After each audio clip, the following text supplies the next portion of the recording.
네, 김영환입니다. 같이 말씀 묵상하겠습니다. 유신진화론. 유신진화론이란 무엇일까요? 신이 세상을 창조했는데요. 그 진화의 방식으로 세상을 창조했다. 이런 이야기입니다. 이런 유신진화론은 진화론자들의 의견도 수렴하고요. 유신진화론자들은 신개념도 어느 정도 가지고 있는 거예요. 그런데 이 유신진화론은요, 진화론자들이 들을 때 이상합니다. 유신진화론자들을 비판하죠. 그리고 받아들이지 않습니다.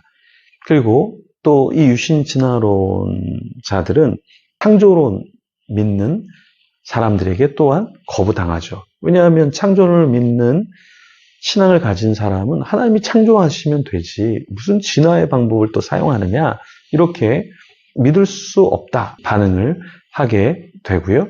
그래서 공격을 당하게 됩니다. 그래서 유신진화론은 진화론 쪽에서 봐도 이상하고 창조론 쪽에서 봐도 이상한 그러한 이론이죠. 하나님은 직접 창조하시지 못하셨을까요? 하나님은 그런 능력이 없으셨을까요? 하나님은 꼭 진화의 방법을 통해서만 창조하실 수 있었을까요? 말씀으로 창조하셨다 그랬는데 하나님 말씀하시면 그게 좀 힘이 없어서 잘 안 돼서 진화의 방법으로 하셨을까요? 그러니까 진화라는 것은 소진화, 조금씩 바뀌는 거는 눈에 보이지만 종의 변화, 어떤 종에서 다른 종으로 바뀌는 것은 잘 보이지 않죠. 그래서 유신진화론자들의 말을 들으면 굉장히 과학적인 것 같아요. 그래서 사람들이 유신진화론을 많이 받아들입니다. 왜냐하면 과학적인 요소가 있으니까, 진화론적인 요소가 있으니까. 그런데 이런 사람들의 이야기를 들어보면 창세기를 그냥 하나의 설화, 하나의 이야기로 봅니다. 그냥 하나님이 그렇게 뭐 하셨더라, 뭐 그런 이야기가 있더라, 믿음으로 바라보는 게 아니라 그냥 뭐 옛날에 그런 문서가 있었지, 이렇게 보는 경향성이 있습니다.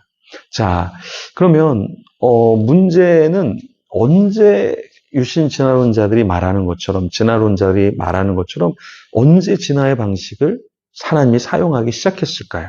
138억 년 전에 세상을 만들고 35억 년 전 정도의 단세포에서 다세포로, 다세포에서 양소주, 뭐 이렇게 진화가 된 것인가요? 네. 자, 우연적인 세상 창조와 단세포 생물이 만들어지고 이렇게 해서 세상이 만들어진 게 과학적인 것일까요? 우연적으로 갑자기 뭔가 만들어지는 게 과학적입니까? 이게 바로 한계인 거예요. 유신진화론도 역시 이 창조에 대해서, 어떠한 진화에 대해서 굉장히 우연성, 갑자기 되었다라는 이야기를 하는데요. 이것 하나의 믿음이 필요하다라는 겁니다. 그런데 오늘 본문에 보면은 하나님이 어떻게 창조하셨는가, 특히 인간에게 무엇을 하나님이 주셨는가, 그 이야기를 하는데요. 성경 속으로 좀 우리가 들어가 보면요. 하나님이 인간을 창조한 다음에 하나님 어떻게 하셨죠? 생기를 부어 넣어 주셨습니다. 그러니까 후 하고 하나님이 생기를 부어 넣어 주셨다라는 거예요. 근데 이게 어떤 피조물을 창조할 때와 달리 하나님께서 특별하게 인간에게만 주신 거예요. 그래서 2장 7절에 보면 여호와 하나님이 땅의 흙으로 사람을 지으시고 생기를 그 코에 불어넣으시니 사람이 생명이 되니라, 이렇게 말씀하고 있는데요. 참 신기하죠. 만약에 우리가 진화론을 믿으면 어떻게 됩니까? 인간은 생기가 없는 거죠. 왜 그렇습니까? 단세포에서 다세포, 다세포에서 양서류, 양서류에서 뭐 파충류, 파충류에서 포유류. 그런데 언제 그 진화의 과정 중에 갑자기 진화되다가 하나님의 그 생기가 훅 들어갈 수 있을까요? 그래서 말이 안 되는 겁니다. 그래서 유신진화론, 진화론의 한계가 있다라는 겁니다. 자, 이 유신진화론을 믿으면 어떤 문제가 있냐면 아담을 첫사람으로 보기 어려워요. 그러니까 아담을 첫사람이 아니라 단세포를 하나님이 지으신 첫 번째 존재, 혹은 다세포를 첫 번째 우리의 조상, 하나님이 만드신 어떤 것으로 선정을 해야 된다라는 것입니다. 그리고 또 선행 인류를 만들고 아담을 만들었다, 그래서 선택되었다, 뭐 이렇게도 이야기하는데, 이런 것들은 창세기를 이렇게 믿지 않고 그냥 어떤 인간이 아니라, 아담이 아니라 그 전에 어떠한 선행되는 동물들이 있고 그것이 진화가 돼서 아담이 나타났다. 이렇게 말하는 거거든요. 그러니까 이게 굉장히 받아들이기가 어려운 거죠. 그래서 유신 진화론은 굉장히 신앙적인 것 같지만 과학적인 어떠한 논리, 진화를 받아들이면서 오히려 성경을 이해하고 받아들이는데 굉장히 어렵겠다라는 거예요. 또 왜 이런 유신 진화론이 만들어졌을까요?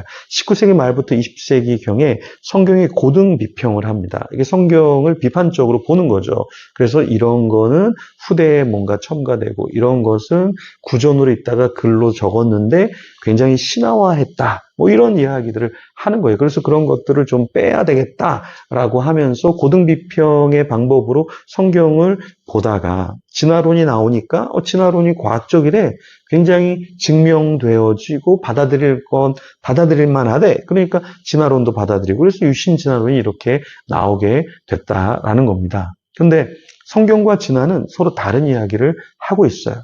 창조의 기능과 목적도 달라요. 성경은 하나님이 인간을 지으시고 하나님의 목적이 있어요. 하나님을 찬양케 하는, 예배케 하는. 그런데 진화론은 목적이 없어요. 무작위로 그냥 진화하는 거거든요. 그럼 여러분 진화론을 믿으면 어떻게 됩니까? 진화론 믿으면 우리는 아무 목적이 없는 거예요. 아무 방향성이 없는 거예요. 무작위로 그냥 진화되고 생존하게 되고 그 생존하는 것이 결국 살아남은 강자가 되는 것이고 계속 진화로 이어진다라는 이야기거든요. 근데 창세기는 그런 유신 진화론을 말하지 않습니다. 분명히 하나님이 아담이라는 존재를 창조하셨죠. 그렇죠? 하나님이 각종 채소와 열매 맺는 과일을 만드시고 그렇게 종류대로 짐승들을 만드신 것처럼 또 하나님이 뜻이 있어서 인간이라는 인류를 하나님께서 만드셨다.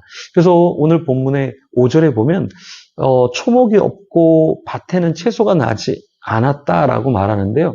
왜 이런 일이 있었을까요? 그 이유는 뭐냐? 하나님이 비를 내리시지 않았어요. 왜 하나님 비를 내리시지 않았냐라고 했을 때 땅, 히브리어로 아드마라 하는 그 땅을 갈 사람이 아직 없었던 거예요. 그래서 하나님께서 초목이 없고 밭에는 채소가 나지 않게 하셨던 거예요. 이 창세기는 무엇을 말하냐면 하나님은 어떤 인간에게 선물로 이 대자연과 열매들을 주시려고 했고 비를 내리지 않은 이유는 인간이 아직 없기 때문에 하나님께서 그것을 아직 허락하지 않으셨다라는 것을 창세기는 이야기하고 있습니다. 그래서 하나님의 이 창조, 인간에게 특별히 다른 동물과 달리 하나님은 인간에게 생기를 넣어 주셨습니다. 왜요? 인간이 하나님을 닮은 형상, 모양으로 하나님을 예배하고 하나님과 교제하도록 그렇게 만드신 것이죠. 그래서 진화론은 이런 것을 도저히 설명할 수가 없습니다. 네, 이 심리학적으로도 동물들은 어떠한 감정이나 어떤 우리만큼의 생각, 우리만큼 누군가를 사랑하고 이런 심리적인 게 잘 없습니다. 근데 인간은 도덕도 있고 윤리도 있고 그렇죠? 또 어떤 사람에 대한 심리적인 요소가 있어요. 이런 것들이 진화에 의해서 갑자기 인간에게 훅 들어왔다. 우리는 볼 수 없죠. 하나님이 인간에게 생기를 주시고 우리에게 이러한 특별한 감정과 특별한 이성 그리고 특별한 하나님과 교통할 수 있는 생기를 통해서 기도하게 하시고 예배하게 하신 것이죠. 그래서 우리는 아주 특별한 하나님의 피조물로 하나님께 반응해야 된다. 그래서 진화적인 요소로 그냥 무작위적으로 살아가고 무작위적으로 번식하고 본능을 쫓아 사는 존재가 아니라 하나님을 예배하는 존재이다. 이것을 잊어서는 안 되겠습니다. 그래서 오늘도 하나님이 나를 왜 창조하셨는가? 그 창조의 목적에 부합한 삶을 사는 저와 여러분이 되기를 소망합니다. 그래서 오늘도 기도하면서 주님 원하시는 삶을 살게 하여 주시옵소서. 동물처럼 사는 게 아니라 하나님 특별히 생기를 주셨사오니 주님과 교통이 끊이지 않게 하여 주시옵소서. 기도하며 하나님 앞에 나아가겠습니다.